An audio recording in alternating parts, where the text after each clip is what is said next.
안녕하세요. 2022년 1월 14일 금요일 아주 작은 습관의 힘 5번째 시간입니다. 오늘은 어제에 이어서 실손 의료보험에 대한 이야기를 좀 드려보고 싶은데요. 어제는 실손 의료보험의 전반적인 이해를 좀 높였다면 오늘은 실손 의료보험을 가지고 고객님들과 상담을 할 때 어떠한 화두를 던질 수 있을까에 대한 몇 가지 이야기를 좀 들어보고 싶습니다. 첫 번째로 좀 제가 드릴 화두는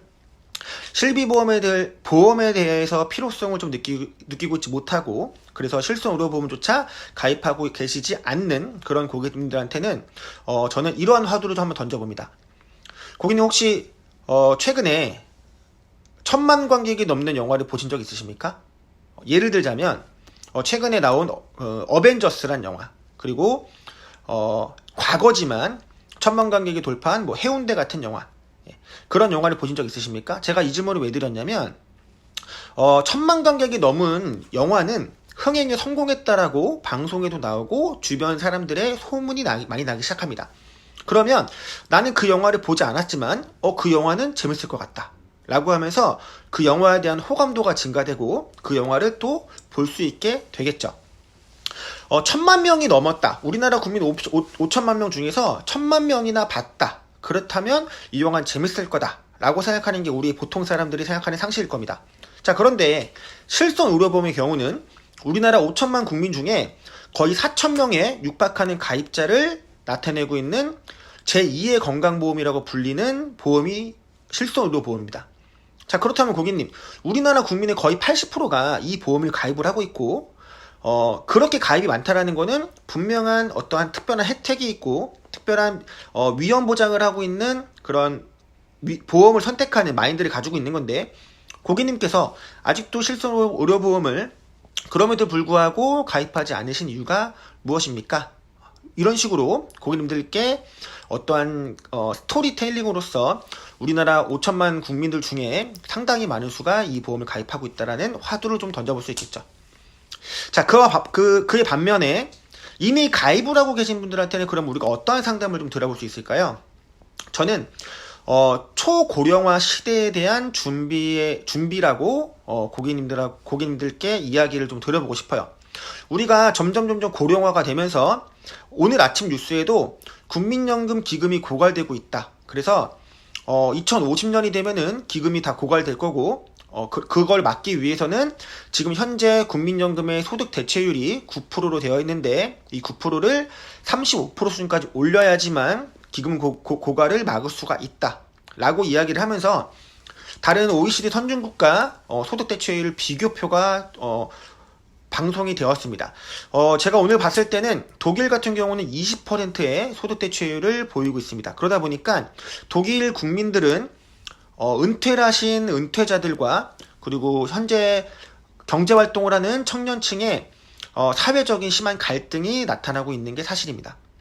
자, 그렇다면 초고령화 시대로 가면서 국민연금만의 문제일까? 여러분, 은퇴자들에게 필요한 것이 크게 어떻게 보면 두 가지가 될 수 있습니다. 첫 번째로는 생활을 할 수 있는 생활비, 두 번째는 건강 악화에 따른 의료비와 간병비가 예상될 수 있겠죠. 자, 그렇다면 우리나라에서 이번 코로나로 가장 크게 전 세계적으로 인정받고 있는 우리나라의 건강보험 시스템이 과연 이 초고령화 시대에도 안전할 수 있을까요? 좀 부정적으로 저는 생각을 하고 있습니다. 인구 구조 자체의 변화만으로도 지금 현재 건강보험 운영은 국민연금과 다르게 기금을 모아서 그 기금을 투자해서 성장시키는 형태가 아니라 건강보험은 예산 집행을 통해서 건강보험공단을 운영을 하고 있습니다. 자, 그렇다면 앞으로 더 초고령화 시대로 가면서 의료비 지출이 국가적으로 상승하게 된다면 건강보험료의 인상은 반드시 필요할 수밖에 없겠죠. 게다가 사회 인구 구조상 경제활동을 하고 있는 사람 수가 은퇴자들보다 더 적기 때문에 이 건강보험료에 대한 인상은 불가피할 수도 있습니다. 그렇다면 정부에서 할 수 있는 어떤 대안책은 무엇이 있을까요? 저는 정치라는 사람이 아니기 때문에 저는 단순하게 이렇게 생각해 봤습니다. 그렇다면 건강보험에서 지금 의료보험 혜택을 적용시켜주고 있는 급여 항목이 점점 줄어들 수도 있다. 라고 생각을 하고 있어요. 자, 그렇다면 의료보험 시스템을 보충적으로 보완할 수 있는 방법은 바로 민간보험사로 위험을 전이시키는 실손의료보험이 이 건강보험을 대신하게 될 겁니다. 자, 그렇다면 점점 지금 현재도 손해보험사에서 실손의료보험을 판매하고 있는 보험사들이 손해율이 너무너무 급증하다 보니까 보험료 인상 폭도 점점 커지고 있고요. 특히 4세대 실손처럼 보장 혜택도 점점 감소하는 추세를 보이고 있습니다. 자, 여러분, 우리의 노후에 필요한 우리 의료비 준비에 실손 의료보험이 없다면 과연 어떠한 형태가 예상될 수 있을까요? 이런 질문을 고객님들과 함께 나눠볼 수가 있겠죠. 두 번째로는 그 현상을 조금 더 깊이 이해해보면 결국에는 보험료 납부에 대한 부담이 증가될 수밖에 없습니다. 실손 의료보험은 갱신형 보험이기 때문에 매년 보험료가 갱신되면서 내가 보장을 받고 싶다면 내가 죽을 때까지, 내가 보장을 받고 싶을 때까지 보험료를 납부해야 되는 상품입니다. 우리가 자동차를 소유하게 되면 자동차 보험을 가입을 해야 되는 의무가 있고요. 동시에 자동차세를 내야 되는 의무도 발생을 합니다. 자, 그렇다면 차를 소유하게 된다면 두 가지는 평생 간다.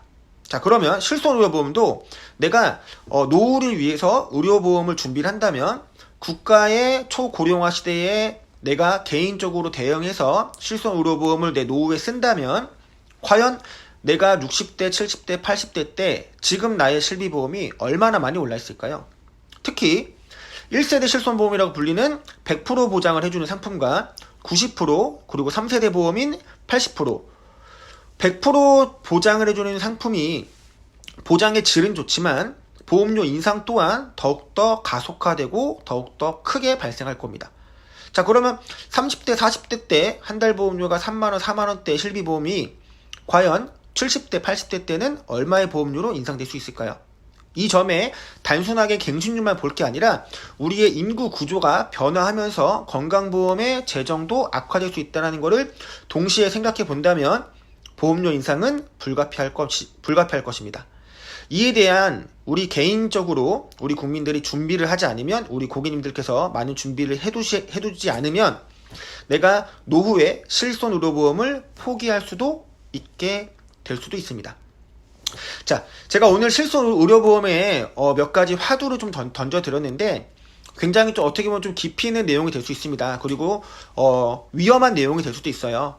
정치적으로 어떻게 우리나라 경제가 변화가 있을 수 있기 때문에 개인마다 생각 차는 있겠지만 인구 구조학 면에서 생각해 봤을 때는 어느 정도 우리도 그 판단할 수 있지 않을까. 그리고 그 점에 대해서 고객님들과 상담을 한다면 내가 실손의료보험만으로 부족하다는 것을 인식할 수가 있고, 그렇다면 그 대안책으로 정액보험을 비갱신형으로 경제활동 기간 안에 납입기간을 종료시키는 게 내 노후 준비에 굉장히 크게 중요한 역할이다라는 것을 고객님들과 함께 대화를 나눠볼 수가 있겠죠.